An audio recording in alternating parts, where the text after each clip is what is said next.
Hello, everyone. Welcome back to the session. We have right now a session called Leadership for the Marginalized, led by Azad Oommen and Safoora. Azad is a co-founder of Global School Leaders, a non-profit that develops effective school leadership to improve learning of students from marginalized communities across the world. GSL currently works with partners in Brazil, India, Indonesia, Kenya, and Malaysia to implement school leader development programs. He was the founding executive director of the Central Square Foundation. We also have Safoora here, who is a great student from Hyderabad. Safoora is facing some internet issues, so unfortunately, she won't be able to keep her video on, but you can hear her all wonderful questions. Over to you, Azad and Safoora. Thanks, Elizabeth, for having us here, and thanks to Teach for India as well. And I'm so excited to talk to Safoora, who's such an inspiration for the work that she's done in her school. And yes, I'm super excited to have this somewhere type of long conversation, which we'll be having for around 25 minutes right now. So let us start. So by the way, myself Safoora, I'm from Hyderabad. So Bhaiya, can you share 3 words that would be best to explain your work, the work which you're doing right now? Thanks, Safoora. The 3 words I would use, one is leadership, which is all that Teach for India is about and all the work that you've done in your school is about. The second is excellence, the idea that all children can learn and all children should have an excellent education. And the third is preparation. Preparation is really the fact that success really comes from being prepared for opportunities that come your way. So how do we prepare? In my professional life, it's about how do we prepare school leaders to lead excellent schools. So yeah, just as yours, even I've been doing the project. So like during my journey, I somewhere feel as if the first word to express my life is a safe space, of course. And the next is the people around us. So I won't be sharing my journey right now. So let us continue with another question. Why do you believe in the need of school leadership in current system? What made you start this initiative basically? Yeah, thanks, Safoora. So actually, our journey began in India. It was a partnership with Teach for India, in fact, and Akanksha and a charter school network in the States called KIP. And the so this was when I was with Central Square Foundation. And the 4 organizations joined together to create something called the India School Leadership Institute. And just as background to that, I really believe that excellent schools begin with excellent leadership. Both in my life, I have a 16-year-old son now, and in all the schools that he's been in, it's always been the school leader who's driven the culture of the school and inspired the school to become the schools that he's attended to make them good schools. So we always say that we believe that excellent schools begin with excellent leadership. Oftentimes we'll hear people will ask us about to tell a story about a teacher who's really impacted us. And we all can share a story of a teacher who's really impacted us, I think, in our lives. But I would say that similarly, we can all think of a principal who's impacted our lives. For me, I went to school in Delhi at a school called Mount St. Mary's, and there was a principal who, it's been a long time since I was in school now, but I do remember our brother Atakad, who was the principal of our school for many years. And it was really, the school leaders are the ones who really set the culture in the school, who really inspire students and teachers to greatness. And so what we found when we were working at the Central Square Foundation on strengthening education systems in India was that we were trying to think about the leadership that we needed to exert to make the education system better.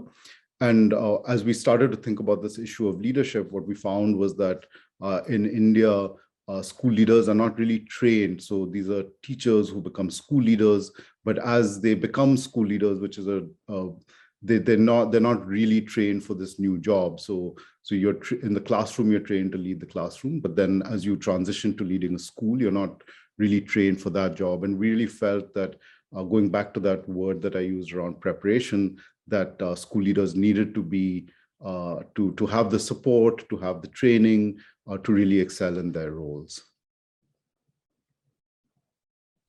Like, I'm totally impressed and I'm unable to say the words right now because your project has actually inspired me a lot. Like whenever I was going through your work, it was just giving me a wow feeling.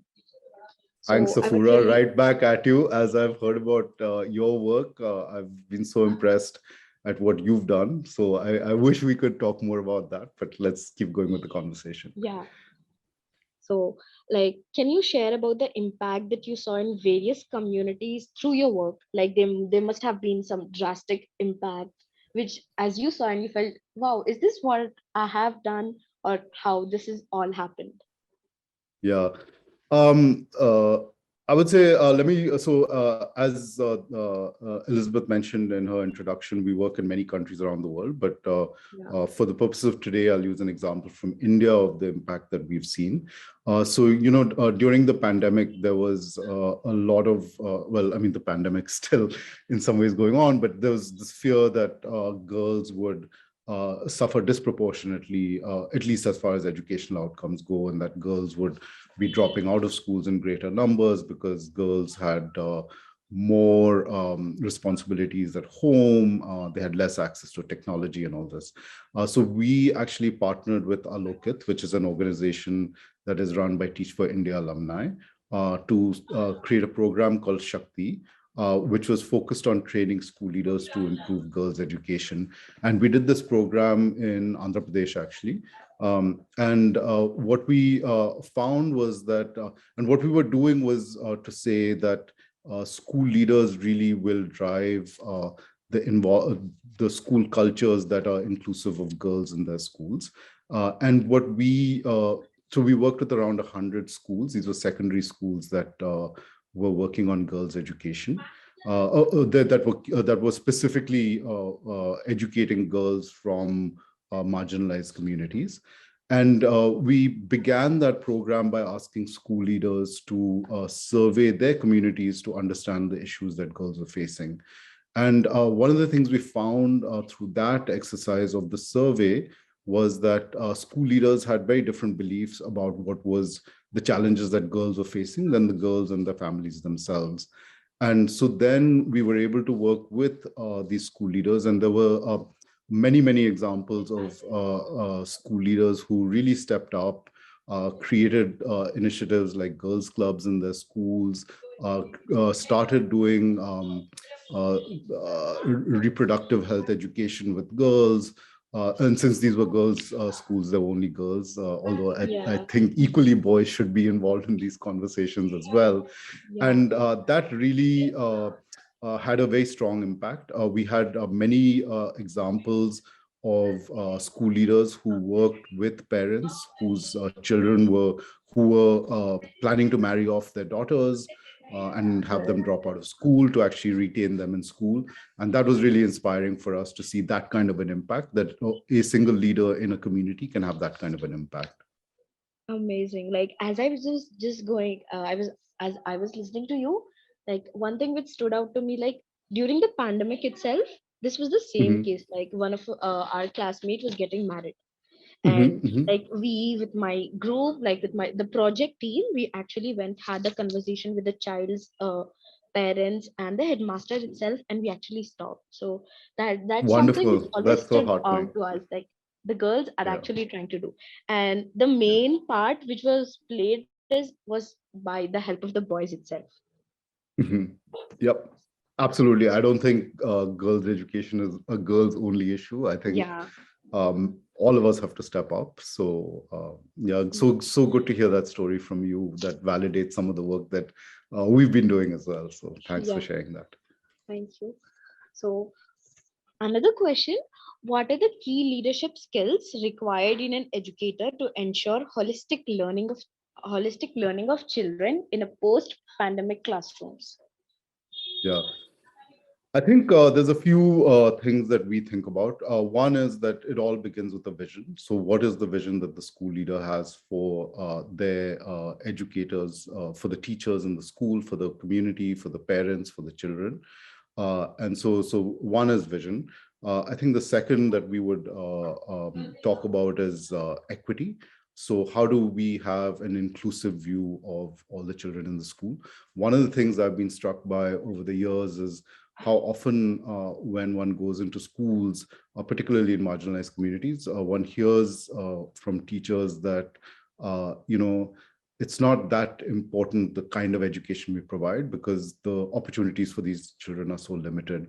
And we really believe that self-belief has to change, or the belief that all children can learn has to change. And that really comes from having a sense that we have to focus on each child. So how do we create classrooms that are inclusive?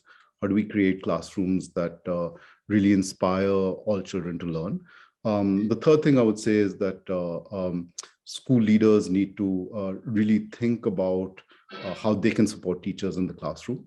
So ultimately, one thinks of the principal, one thinks of the principal's office and the principal sitting there and all the fear that comes from going to the principal's office.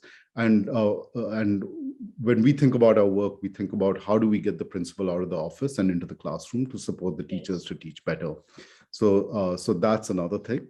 And then finally, I would say that we need to think about, the pandemic has been so hard in so many ways, both economically, in terms of social and emotional health.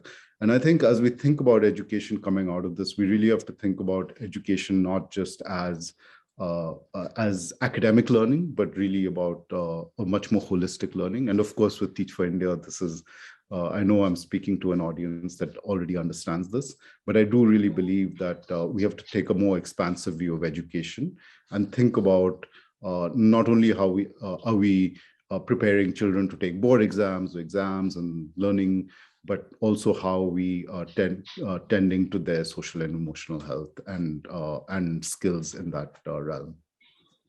Yeah. So like, as you just told pandemic, I would really like to ask this question. How were the changes made in your work during pandemic? Like, what were your organizations, like the strongest one, which helped you a lot? Yeah. It was really interesting. So when the pandemic happened, as you know, as all of us know, everything shut down.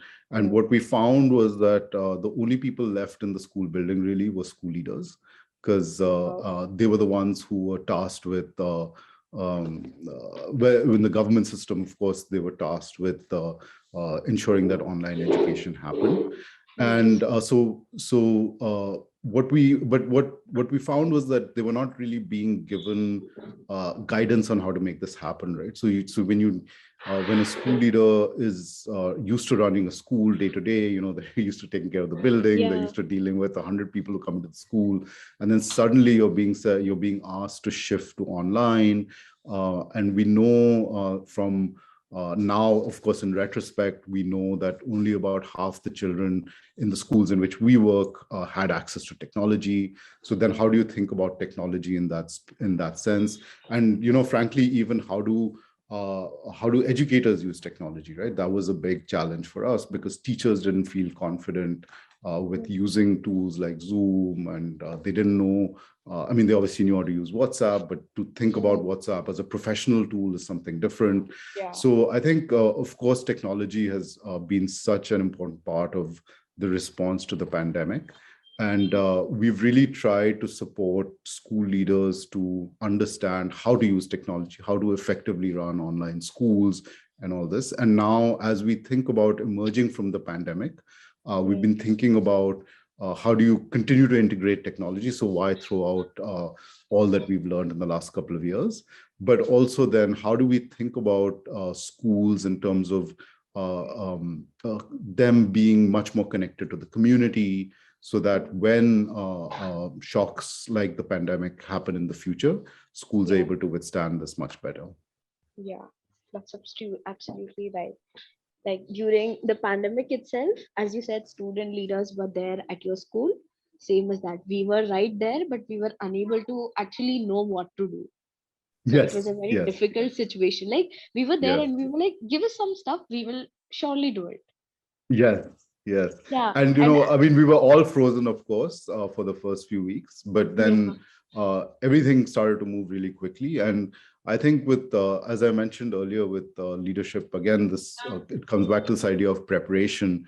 Yeah. And I think, there was no time to prepare for this kind of thing, right? And so, Yeah. so in that sense, how do you exercise leadership in these situations where you don't necessarily have had the time to prepare for the situation? Yes. So it was very difficult situation all of a sudden, and we were like totally with no minds, and we were like, we just need to start everything right now. And Yes. they came like I like especially I when we actually got an idea of actually using the Zoom as a priority at least right now. So we felt as if it's just a miracle way which we got. Like Zoom is there, technology is there, which would actually help us. Like they are based upon your experience so far in all this educational field. What role do you see school leadership playing in rebuilding the school in the current education system? Yeah. So I really think that I think the first and biggest thing is that school leaders really had to rely on communities to get by. And I think this should be a shift that remains permanent, in the sense that how do schools become much more integrated into communities?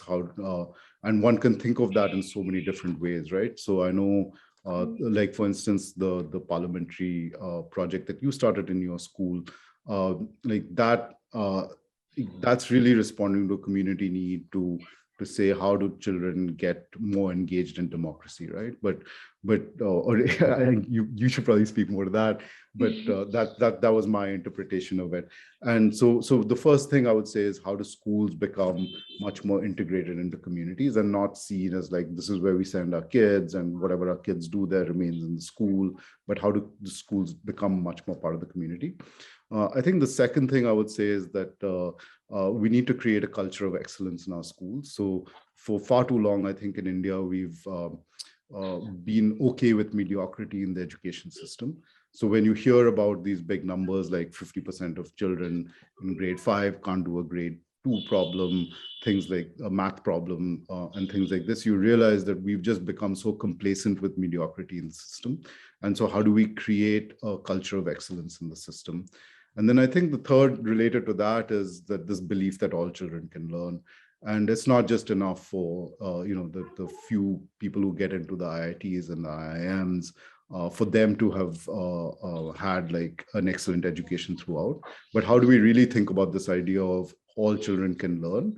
And how do we make that belief come alive, right? And I think that really is a function of the leadership in schools saying, this is important to us and we must make this happen. And we will train our teachers and we will support our teachers in making this happen. And we will not stand for anything less. Sure.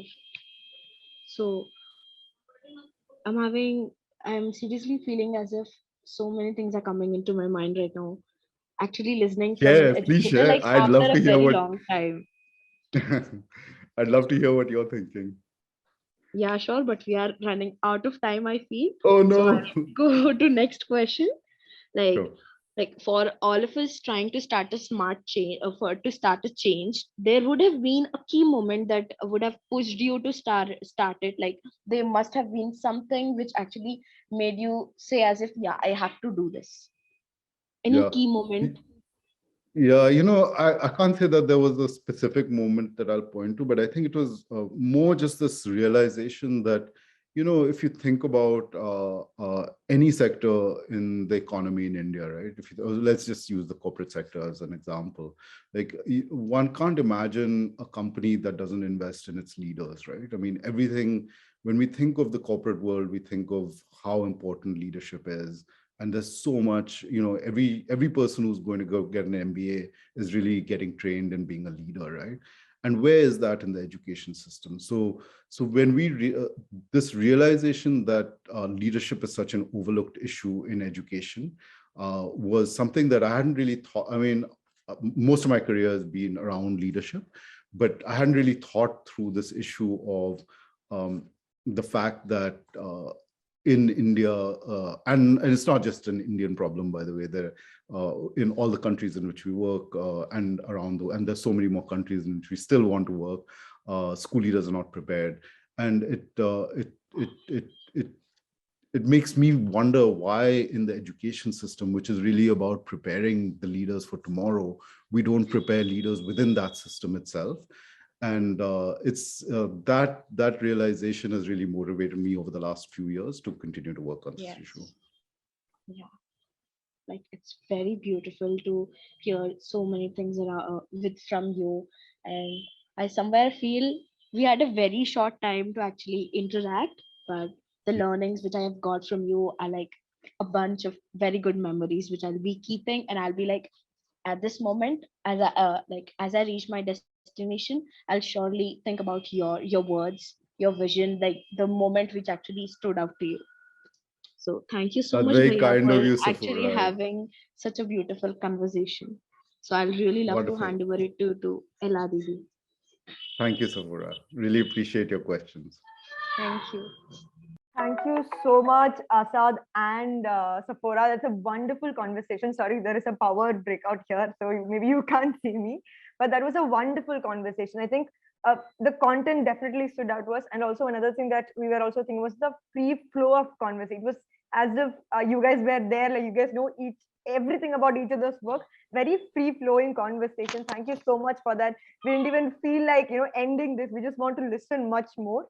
And also, Asad, something that I am thinking or taking away is definitely the need of school leadership, where you said about school leaders are the people who set culture in the school. And we also had a couple of people in the chat sharing their experience with wonderful school leaders. Clemi Fernandez, Ankita Gupta, they shared about their school leaders' experience, how they played an influential role in their life. Thank you so much for sharing all of these and bringing those wonderful memories to us also. Thank you so much. Thanks so much for having me. Really appreciate it. And good luck with the rest of the conference. Thank you. Safoora, you were wonderful with the questions and also sharing your experience. Thank you so much. I'm feeling blessed to have this conversation right now. I hope you both of you continue this conversation after this show. Yeah, I just feel as if to continue the whole conversation right now. Thank you. Wonderful. Thank you so much. Take care.